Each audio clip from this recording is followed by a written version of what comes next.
Hey guys, excuse me. In this video, I'm going to go over the 4 different categories of definitions and then talk quickly about how you can access resources in those categories. So, our first category is formal definition. Because formal definitions, that is typically entries in dictionaries, are the thing that most people think of when they think of definitions. It has a tendency to eclipse other types of definition.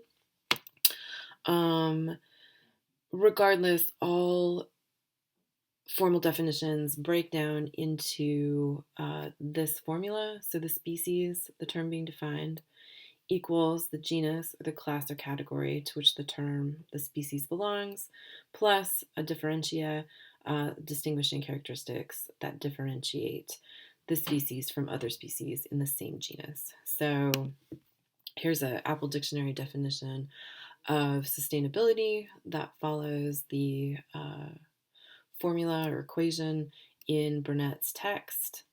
We can also say that if you looked in a discipline-specific reference or dictionary, that you would find a similar the formula. Dictionaries, you might just navigate over to the library and use their card catalog, i.e. search engine. So this bar will search both the catalog and then holdings, like digital holdings. So we might try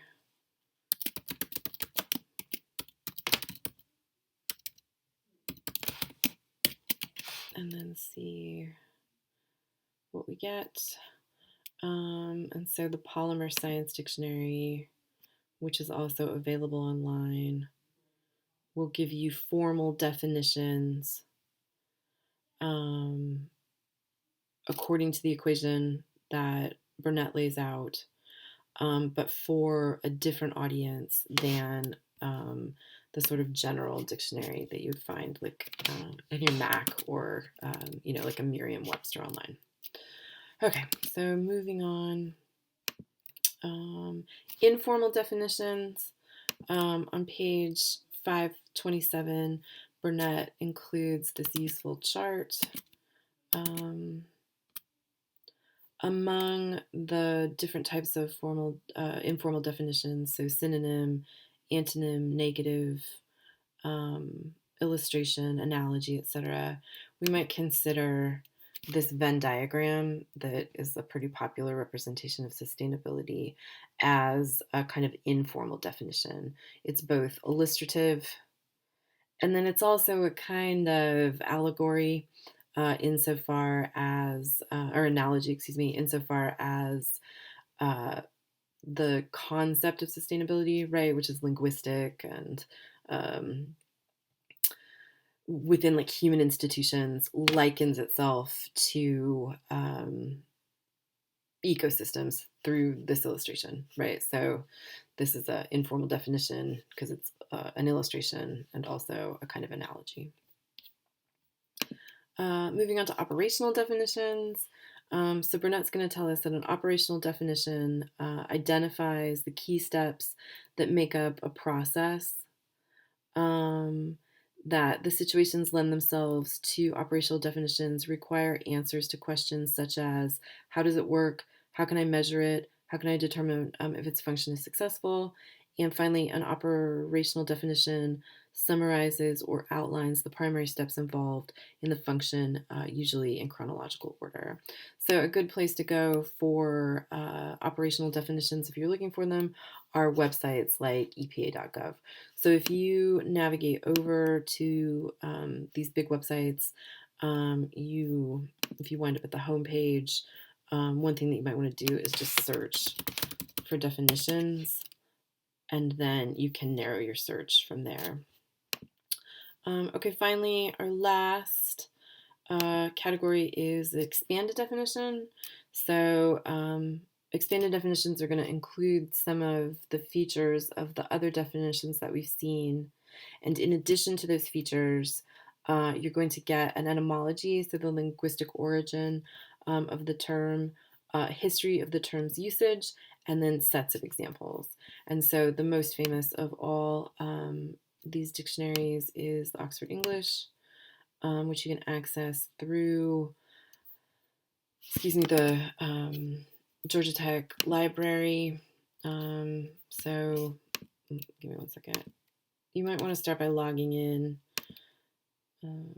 WD's an expensive subscription, and so it's behind the firewall. Once you're logged in, you can go to databases, and then from here, search OED, and then Oxford English Dictionary. All right, so pretend like I did that. All right, so here we have sustainability, and just like Burnett's description of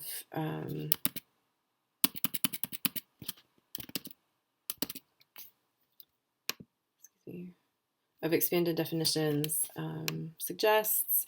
Here's the term. Again, this part of the definition is like a formal definition, but then here expanded, we have both its origin and etymology, and history of usage. So you can see how you would draw different types of conclusions from the history presented, right? So like, to what extent is the notion of the property being environmentally sustainable, blah, blah, blah, only occur for the first time in 1980 in relation to social and political changes, as well as material changes in the environment, right? For example. It's a relatively new word, so you might also want to think about its etymology. So let's see. Let me go sustainable. Looks like sustainable's kind of 16th century term. So again, you can play around with these etymological dictionaries.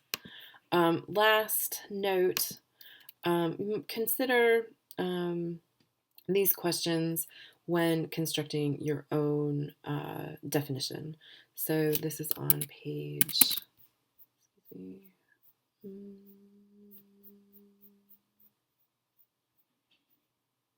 524 of the Burnett chapter that we read for tonight. So physical characteristics, comparison, hold apart, function, and operation. So regardless of the category, to what extent have you responded to one or more of these questions will determine how successful your definition is.